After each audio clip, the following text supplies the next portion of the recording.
Tous les investisseurs se posent la même question, est-ce qu'on connaît actuellement une nouvelle bulle financière? Le rapport de Goldman Sachs parle tout ça, on en parle de suite. Déjà, je pense que tous les étudiants en finance, il faut s'intéresser aux rapports que font Goldman Sachs, UBS. Il y a de super sujets. Par exemple, là, il y avait un sujet aussi sur la France et les challenges qu'elle peut avoir au niveau de l'investissement. Mais celui-ci qui nous intéresse, c'est est-ce que nous sommes dans une bulle?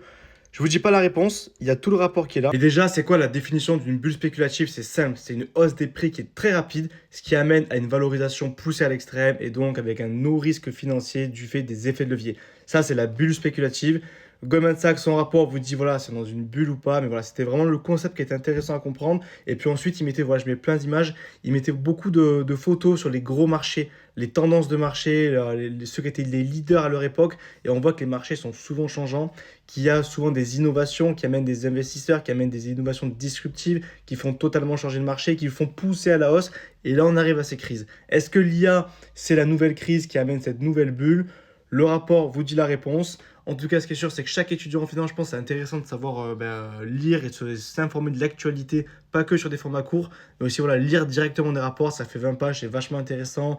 Il y a beaucoup de données, des datas, des tableaux.